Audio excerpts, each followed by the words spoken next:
Hello, darling. Welcome back. Today we are checking out some more martincitopants. This is actually his Kerbal Space Program. Don't worry, I am going to continue his My Summer Car, but I wanted to take a little bit of a break since we kind of finished like the main video for that. But I also want to see some more from him. And this came recommended. I don't think I've seen anything on Kerbal Space Program, so I'm excited. I hope you are as well. If you guys are new here, please do consider subscribing. It would really help me out. I'm very, very, very, very, very much appreciate it. Thank you. Are you ready? Let's go!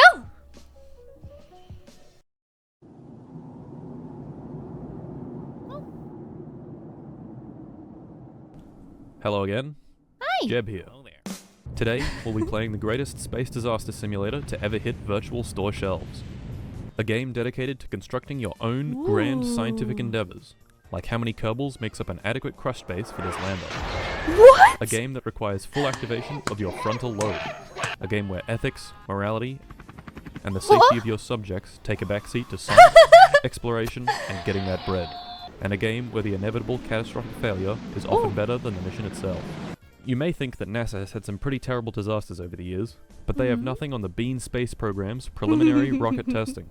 This little guy made some poor decisions with the last remaining fuel, and has just been sitting here on his space chair, all alone, orbiting the sun. And he's been here for the last 78 years. Poor lad. You might be wondering where I am right now. Well, I'm not on Kerbin. I'm also not on the moon. I'm not on Duna or Eve. Not Drez, Bop, or Pole. Not even Tylo. Dickhead. I'm on a planet very, very far away. A planet orbiting an entirely different star to our own. An exoplanet. Proxima Centauri b. Hold on a minute. You might also be wondering how I got here. Well, it's quite a long story. Dude! No! Why? I think it's the eyes. The eyes are so cute on this dude. He's just a little derpy guy. He's just a silly little guy. Look at him. We've got rockets, massive catastrophic explosions, intense nuclear radiation, antimatter containment, orb, What? touchy. Oh. Oh no.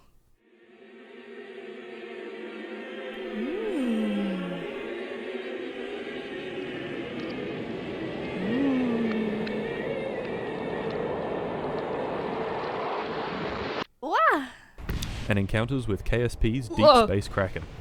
So buckle up, fuckos, cause today we're going to the stars. Let's go. Ooh, hard mode. But before we begin, some rules. Okay. As you probably know, KSP only has this star, and no real means of getting to any others, which means we'll need to add some mods. I'd like to demonstrate to both my PC and myself the concept of no pain, no gain. So today we're jamming as many mods as physically possible into the game. How many, you may be asking? Well, this many. Oh! Oh, okay. Okay. Lots if you're a new player, but really not that many if you're a true blue KSP gamer. Ooh. As a side note, I tried desperately to get Realism Overhaul and Real Solar System to work properly with some form of progression to the warp drive, which is the only propulsion system that is actually fun to use for going interstellar distances. This would have made for an interesting challenge, as Earth is about 10 times larger than Kerbin, and much, much harder to orbit. What actually happened was I ended up with a horrible, unplayable, covered mess. Annoyingly, the way you're meant to play these mods is with RP1, a modified tech tree and contract system. However, this did not include a path to warp drive technology, so instead I used the community tech tree and hoped it would work. It didn't. I streamed this horrible, several-hour-long suffering marathon, which ended in me restarting a save once after effectively being soft-locked from the game, and a second time after being cucked by several engine failures on my first try at an orbital flight. Failure. It did burn time, I guess.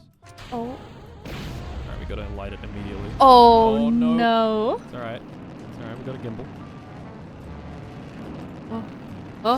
Oh my god, no. Oof. Are you kidding me? Oh no. I remember why I don't like this shit. because it's just a drogue chute. It's not an actual parachute. Oh my god. Well, oh no. GG. So unfortunate. I think that went well. You know? Personally, I don't know if I could have done much better. I think that went well. Alright. I'm sure getting warp drive to work in this mode while keeping the game playable is possible, but I clearly lack this KSP knowledge. So no Earth. Back to Kerbal. The mods that I actually have added add all sorts of cool and good stuff. Whoa. New parts, new features, new planets, tweaks to science, and oh my god, what the fuck is that? What is that, dude? What even? Is that just a bunch of the same things stacked on top of each other? That's so, it moves weird. for actually getting to the other stars, we have acquired the warp drive. This way we'll get there within a few weeks instead of 800 years. Okay. Also, warp drives are cool. Okay, let us begin. Nice. Oh. Prepare your ears. I'm scared for mine. I'm not gonna turn it down. I should turn it down! I should turn it down! So, it looks like we have a long road ahead of us. Our fledgling space program starts with a couple of bucks, some brave Kerbonauts, and several ex-war criminal rocket scientists. Our first rocket only has access to very basic parts. Okay. To access better parts, we must perform research and collect valuable data. In case you forgot, we have an exceedingly large pile of mods, meaning the tech tree now expands very nice and far. This is good because it gives us much more time for things to go terribly wrong. The warp drive itself is all the way at the end for a cool 28,000 science points. Our first technologies cost 5. Anyway, enough babbling. On to constructing. Okay. Our first rocket has one goal.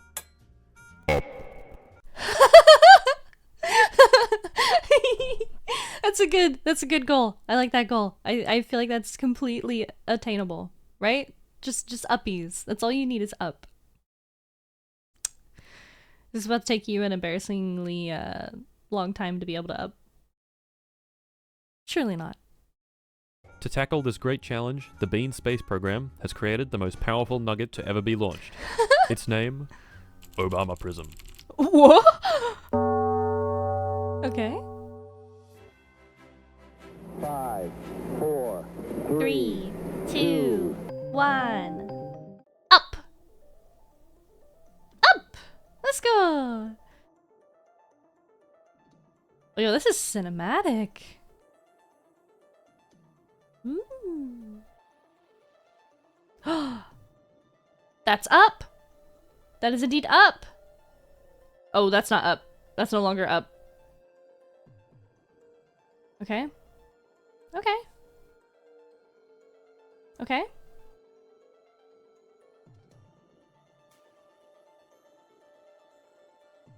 Ooh. Ah! Yay! Very good. Great success. Woo! But how? Alright class, listen up. Okay. Today, we're talking about solid rocket boosters. Okay. Whoa. Our great and powerful vehicle, Obama Prism, uses a weird little solid rocket booster to propel itself upwards. Okay. But what is a solid rocket booster? Well, a solid rocket booster is a booster that uses a solid fuel. Okay. Nice. I know. I wouldn't have figured that one out either. A solid fuel is made up of an oxidizing agent and a fuel. Ooh. Think of it like a high-powered explosive that explodes gently when it's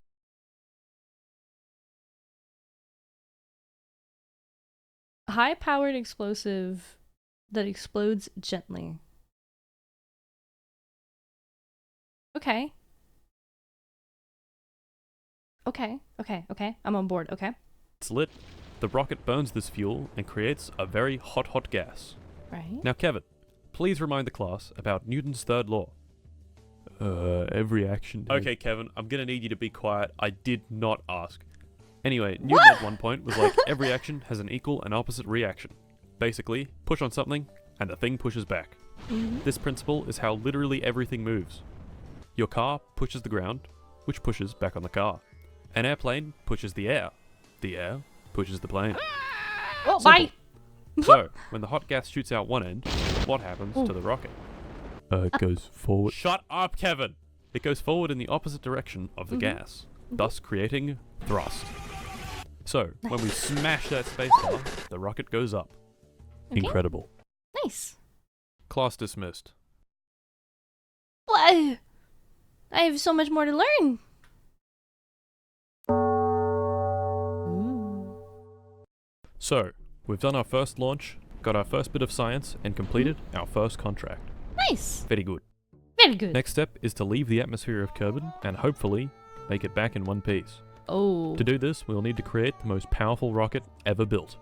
Obama Prism 2. It's a very complex and intricately engineered rocket. We Okay. get Obama Prism 1, then attach 4 more boosters to it. Oh my days. Engineer. Nice. The boosters have no decouplers between them, so to get them to separate, we'll use the next booster to explode the spent booster. You'll see what I mean. Let's launch.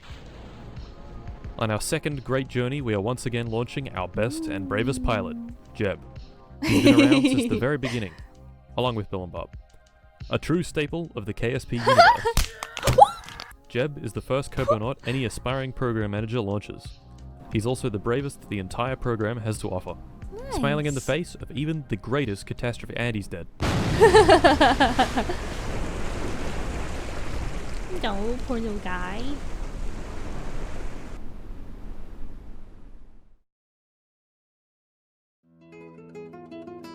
Whoa!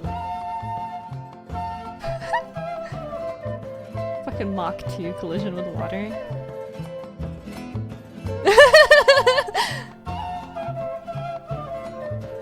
Oh my god. To those who have played this game before, you may just say, oh well, revert the flight and do it again. How? Oh. That's right, the game is set to hard, which means no reverting to mission assembly, no quick saving, and no crew respawning. No! So Jeb is actually dead. No! Forever. But why is Jeb dead? Because you Okay, killed him? class, sit down and buckle your fuckles. In this lesson, we're doing aerodynamic stability, and what even is space anyway? Okay. So what actually happened? Well, if we rewind the video, you'll notice a minute and difficult to catch detail that led to Jeb's death. Yeah. If you look really close, you can see he smashes into the water at several times the speed of sound. Uh-huh. Interesting. But why? Passive parachute? aerodynamic stability. I Oh. want you to imagine a dart flying through the air. The dart Okay. can only point in one direction, Okay. forward. If you try throwing a dart backwards, it'll just go and point forwards again. This is Okay. because a dart has wings at the back and its mass at the front. The dart is passively stable when flying forwards and unstable when flying backwards. Similar situation with the late Obama Prism 2. The mass is concentrated towards the front of the vessel where the capsule is, and the little wings act to keep it stable in the forward direction.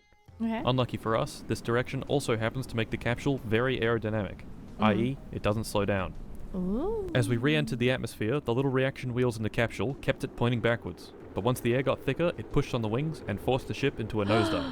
No! Once in this position, the craft acts very much like a dart and doesn't slow down enough to open the parachute, ending with Jeb smacking straight into the Oh. water at twice the speed of sound. Okay, that makes a lot of sense now. Rest in peace, Jeb. Alright. Before Jeb met with the ocean at Mach 2, he managed to fly completely out of the atmosphere, topping out at over 100 kilometers.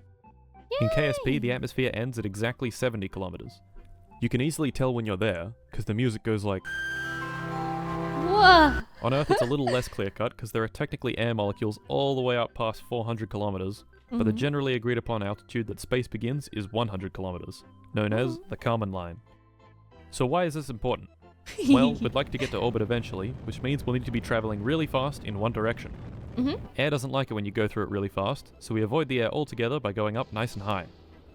Air doesn't reach higher up because Kerban's gravity pulls it all down to the surface. Also, Kevin, please just be quiet next time. The class is trying to learn. I didn't say anything, bro. Just... What did Kevin do? Man? Kevin, what the fuck? Shut up. Yeah. Class dismissed. Ooh. Second launch down. Less successful than the first, but we still made money. Nice. Jeb may be dead, But Oh. we got that bread. Next up, we're actually going to invest our research into better parts to avoid our previous mistakes. Nice. Our next rocket is even more powerful than Obama Prism 2. Okay. All right. No, this seems fine. Obama Prism 3. 3. Yep. I'll just cut to the chase. Obama Prism 3 didn't make it. No. To orbit, that is. Don't worry, Valentina is still alive. Oh, nice. For now. Not nice. We didn't have enough fuel to reach orbit, so we turned around, ditched the tank, and splashed down in the water. Oh. Without Cute. exploding. Nice. Very good. We didn't die. But we also didn't make it to orbit. Why? Dude, every time we go back to these fucking blackboards in this classroom. Okay, class, keep those fuckles buckled. Today, Okay. we're learning basic orbital mechanics. Okay. Among some other things. First off, why do we shoot parts off the rocket? Why not instead just make a long noodly rocket that has all the fuel in a single tank? Didn't you say so earlier? Or maybe you didn't. You get rid of the spent fuel to also help with like your weight and stuff, right? Like, or does that matter once you're up so high? I mean, obviously when you're in space it probably doesn't matter, but also like trying to bring that all down? Is it just best to be as small rocket as you can be once you're actually trying to orbit and then re-enter? I'm gonna guess that. I'll tell you why. Mass. Oh! When these tanks are empty, they still contribute mass to the vessel. Yeah! Hey, psst, Oh, hey, yeah, Kat. what? What equation is Newton most famous for? That's right. Force equals mass times acceleration. Oh yeah. If we do some high-level algebra, we can rearrange this and get acceleration is force divided by mass. When the mass is lower, the acceleration is higher. Thus, eliminating excess mass makes you go faster. Very nice. Very nice. After ditching our first 3 solid rocket booster stages, we get this special engine on our last stage. This is a liquid-fueled engine. Instead of burning a solid propellant, it mixes fuel and oxidizer inside the engine to create the hot gas. Nice. Liquid engines are much more efficient than solid boosters and can be throttled and even turned off. Oh yeah, I forgot to mention, solid boosters can't be turned off. Once you start them, they go. And go. Oh. And go. Liquid-fueled no. engines are pretty cool, but they come with a price. Literally. Oh. Just the engine, without the fuel on this rocket, costs as much as all 3 of the solid rocket boosters combined. Ooh. So solid boosters make economical sense for sections that don't need the greatest efficiency. Now, of course, the elephant in the room. No, not that elephant. He's purely ornamental. Our failure to reach orbit. Gravity. Gravity pulls at all objects with mass. Our spacecraft has mass, thus it is subject to gravity. Yep. Wow. Gravity pulls with a force depending on how far away from the body you are. If the mass and distance are kept constant, the force is also kept constant. Meaning, if you can generate enough force in the opposite direction, you can fly. Okay. Now, of course, there are many, many ways to... Dude, really? You're just gonna fucking stand there? Come on. Wow! As I was saying, there are many, many ways to generate force. Okay. Wings, brakes, engines, parachutes, magnets, electric fields, mass, just straight up pushing on shit. You get the idea. But today we want to look at centripetal and centrifugal forces. Both of these forces exist when something is rotating. Well, technically centrifugal force doesn't actually exist, but I'll leave that as an exercise for you to explain. Answer in the Nice. comments. I just wanted to say thanks for the homework, and I think you're doing great. I love you as my teacher, and I love this class. Do it now. Okay. The common example is a ball on the end of a string. Centripetal force is the force that the string exerts on the ball, while centrifugal force is the force that the ball experiences in the opposite direction. Now, how does this relate to Obama Prism 3? Well, as you probably have experienced, the faster you spin a ball in a string, the harder it pulls away from you. This means that our imaginary centrifugal force is increasing. Once it goes past the force generated by gravity, we achieve orbit. Nice. But we didn't do that, so on to... Oh no. Wah! For this mission, we're going with a complete redesign. We've ditched the Obama Prism What? No, nomenclature? No. Nomenclature? Clatcher. Nomenclature. We've ditched Obama Prism and moved on to casting couch.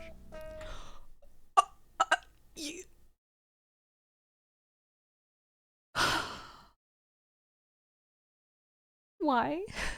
Please tell me that you explain why. Oh, yep. It's got thicker thighs and more rocket juice for the liquid stage. Hopefully this time, we'll reach orbit. Okay.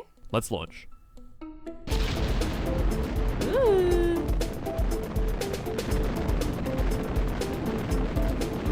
Ooh. Okay. So far so good. Right? Oh. Oh, we're turning. Oh, no, we meant to turn? Oh, we didn't mean to turn. Okay. Ooh.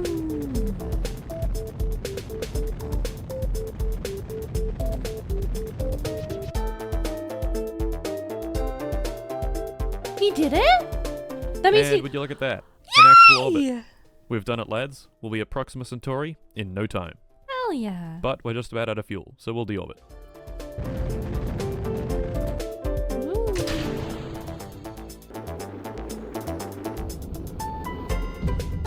Ooh, dude, that's so cinematic.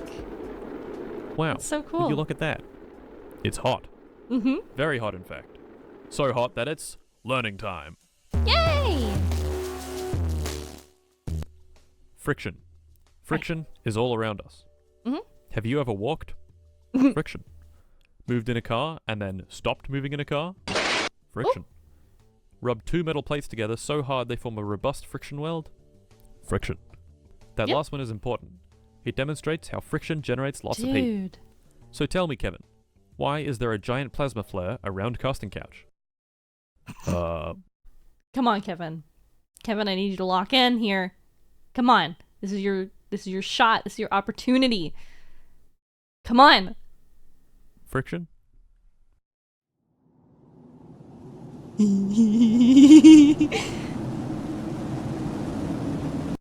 Yes.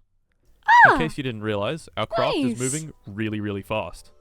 Over 2,000 meters per second, in fact, which translates to roughly 32,927 Big Macs stacked vertically every single second. What? Pretty quick. As you Okay. can imagine, this means we have lots of kinetic energy. If you've ever ridden a bike with disc brakes, you'd know that using the brakes converts your speed into heat within the brakes. Ah, fuck! Exact same principle here, just with much more speed. The amount of kinetic Ooh. energy something has is related to the square of the velocity. This sounds kind of complicated, but it just means that when you double your speed, you quadruple your energy. So casting couch has a huge amount of energy. Mhm. Hence, when it slows down, giant plasma flare. Mm-hmm. Nice. Nice. Ooh. No. Launch What? 5 is boring. What? In Launch 5, we did a quick shoot past the moon. Whoa. We got some decent science, but it was boring. Now Okay. we're on Launch 6. The goal of Launch Ooh. 6 is simple. Land on the moon, and come back. Yo. To the moon? We're actually gonna go to the moon? For this job, we have yet again created the most powerful rocket ever built. Ooh. Obama Prism 5? 4. Okay. This rocket I couldn't remember which Obama prism we were on. uses two SRBs mounted to a large inner stage. The upper stage has a special liquid engine and a lot of fuel for it to drink. Okay. I saw the monkey. There's a monkey picture on that. Hold on. The upper stage very has important. a special liquid engine and a lot of fuel for it to Monkey. Do you see the monkey? Monkey. Okay, sorry. My bad. Continue. drink. Let's launch. Let's go. Ooh. Oh. Okay. No, we're good. Whoa. Okay.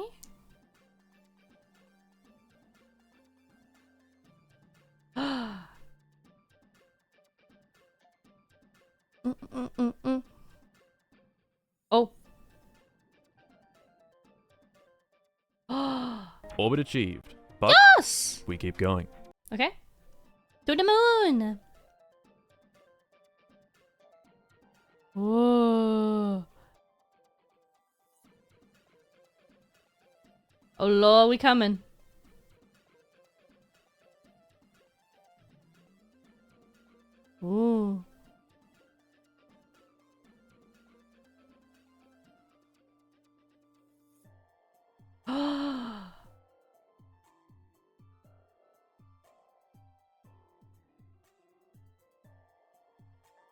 Easy.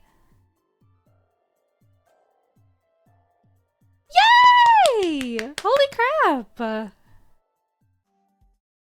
Ladies and gentlemen, we've done it. Nice! Yay! Huge. Valentina hops out the pod and plants our first extraterrestrial flag. That's so good. What do we say Awesome. in this great and profound moment? Oh no. You're gonna, is it gonna include something about the casting couch? Do we honor the engineers and scientists that brought us here? No. No. Do we honor the late Obama Prism 2 and Jeb? No. Do we thank our pet goldfish for giving us the strength to continue when we needed it most? That's a good No. idea. Instead, we carefully inscribed the plaque with PP. Oh my Poo-poo. days. Come. What? Astounding. Great. Good job. I'm proud of you. Whee! Nice.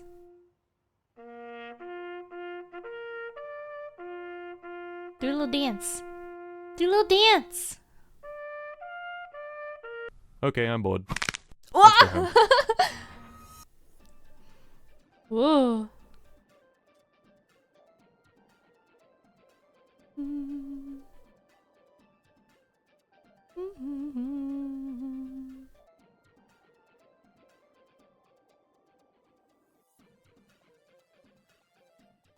Ooh. Coming back. There's an inside look at the controls.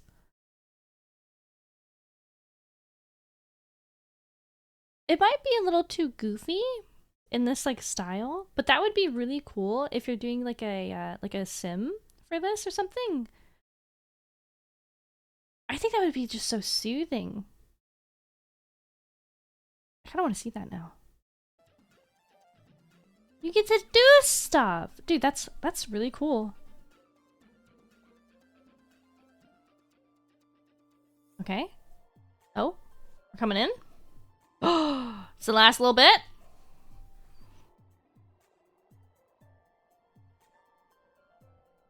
Carefully. Hey! Let's go! Valentina! Yay! Very nice. And there we have it. We went to the moon and didn't die. Yay! But W. how? Oh my god. No, that's enough. I would do the next lesson, but it looks like we're out of time. And more importantly, Aw. I'm getting a little sick of it. So it looks Aw. like we'll have to wait for next episode. That's right, there will be another episode. But you might need to wait. In the meantime, subscribe to my channel. Do that. Oh, Now. I just told All them of the to! career gameplay in this video is taken from YouTube live streams I've been doing. This video only covered what happened in my first stream. As of Nice. recording, I've actually done 4. But to be Wow. perfectly honest, they're basically the same as the first one. If you desperately need to watch them, they can all be found in the KSP streams section on the Discord. The next streams I very do will cool. involve other planets and going to them, so stay Let's posted go. for that. I'll also be doing KSP weapons development streams, where you can send in your crafts and I'll have them fight each other. If this sounds interesting to you, join the Discord. I'll make a KSP craft channel that you can stick them in. Just remember to read Nice. the craft submission guidelines before submitting it. Please. If Very this doesn't cool. sound interesting to you, join the Discord anyway. So that does it. KSP, the best space game. Join my Aw. Discord, watch my piss-covered streams, and contribute to the downfall of civilized society as we know it. Thank you. Very nice. Alright. I rather liked this. It's very cutesy, very kind of derpy kind of game, which is really nice. I really liked seeing the inside of the cockpit though. I kinda want to see more of that. I know it's probably nothing too crazy. I just like seeing buttons. Like I want to press all the buttons, what the buttons do. Where's the self-destruct? But a big thank you to Martin. If you guys aren't already subscribed to him or you haven't checked him out before, The original video and his channel will be linked down below, so make sure you go and see him. If you guys liked my video, make sure that you like and subscribe so I can see you in the next one. Thank you. Bye!